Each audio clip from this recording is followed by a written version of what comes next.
जहां पर बहुत बड़ी तादाद के अंदर में फर्जी नाम जुड़े। इसका ज्वलंत उदाहरण बीरगांव का नगर निगम चुनाव है, जहां पर एक मकान में ही 254 वोट थे। उस नगर निगम चुनाव को उसने प्रभावित भी किया था, यह सर्वविदित है। उसी प्रकार से बहुत से ऐसे प्रकरण हैं जिसको हम समय समय पर निर्वाचन आयोग को कह रहे हैं। और दूसरा प्रश्न है आपका कि प्रशासन सहयोग नहीं कर रहा है, इसलिए जो है नाम जोड़ने की प्रक्रिया में जो सफलता मिलना चाहिए वो नहीं मिलेगी। ये सत्य आपकी बात है, और इसी बात की शिकायत जो है वो हम निर्वाचन आयोग से कर रहे हैं कि जिनको बूथ में बैठना है वो हड़ताल कर रहे हैं। उस हड़ताल को समाप्त करने का काम नहीं, उसका विकल्प जो है सरकार नहीं दे रही है।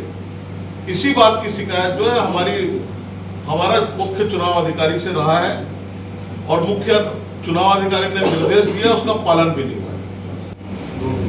ये महत्वपूर्ण प्रेस कॉन्फ्रेंस है, क्योंकि जो चुनाव है वो चुनाव का मुख्य आधार मतदाता है, और यदि उसको मत देने का अधिकार नहीं मिलेगा तो निष्पक्ष चुनाव पे प्रश्न चिन्ह लगता है, और ऐसा सबका मानना है। क्योंकि इस देश में हर व्यक्ति को मताधिकार मिले, उसका अधिकार है,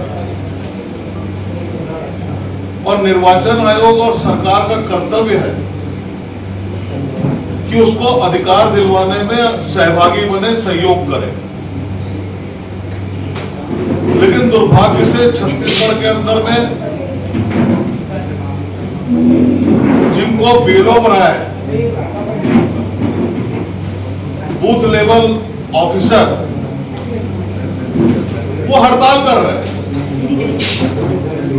तो बूथ पर कौन बैठेगा? और जिनको मतदाता का नाम जुड़वाना है और नाम कटवाना है, ये दोनों महत्वपूर्ण है।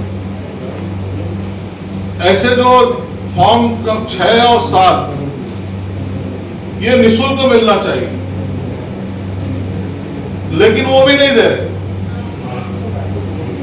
जबकि देश के निर्वाचन में ये तय है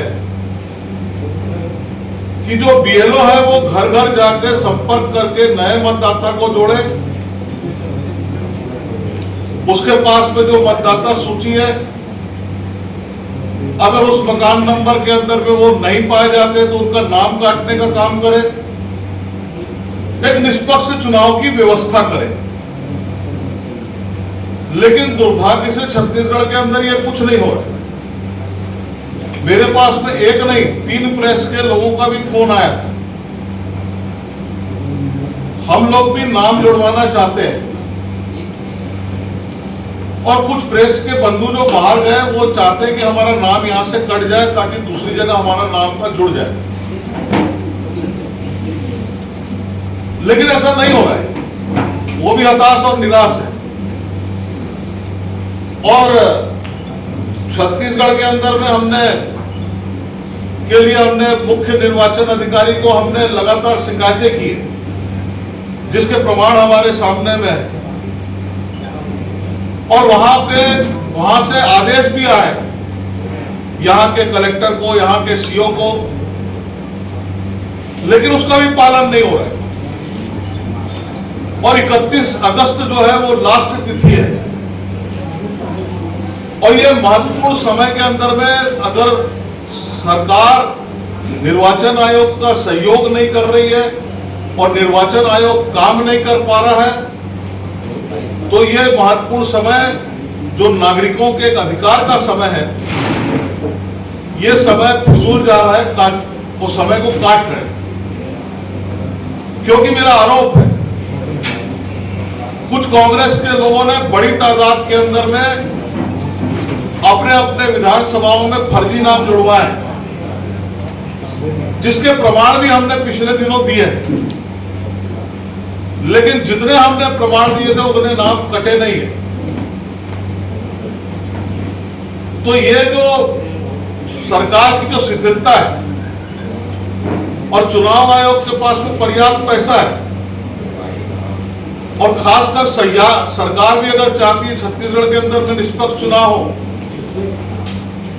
तो अपनी योजनाओं के आप विज्ञापन देते हैं, करोड़ों अरबों रुपए खर्च करते हैं, लेकिन एक व्यक्ति को मत का अधिकार मिले उसके लिए विज्ञापन देने के लिए सरकार के पास में पैसा नहीं है। वॉल राइटिंग के लिए सरकार के पास में पैसा नहीं है।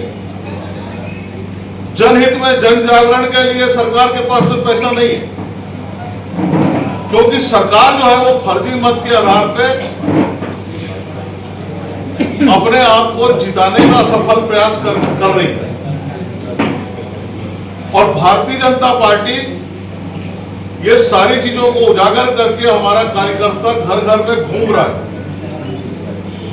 हम मेहनत कर रहे हैं, हम चाहते हैं कि सही व्यक्ति को उसका अधिकार मिले, और जो पहली बार वोट डालने जा रहा है उससे हम अपील भी कर रहे हैं कि पहली बार वोट डालेगा तो नया भारत, नया छत्तीसगढ़ गढ़ने का सहयोगी बनेगा, और ऐसे जो अधिकार को प्राप्त हो, इसके लिए आप सबसे आप निवेदन कर रहे हैं कि इसको जन जागरण के बतौर जो है आपके माध्यम से दिखाया और छापा जाए। और आम जनता से भी मेरी अपील है कि जब सरकार सोई है, सरकार व्यवधान उत्पन्न कर रही है, सरकार हड़ताल को समाप्त नहीं कर रही है, ऐसे समय के अंदर में अपना कर्तव्य, अपने अधिकार को प्राप्त करने के लिए बूथों के अंदर में जाए, और कहीं पर कोई शिकायत है, हम ये नंबर जारी करेंगे, हमारे कार्यालय के माध्यम से उस शिकायत का निराकरण करने की कोशिश की जाएगी।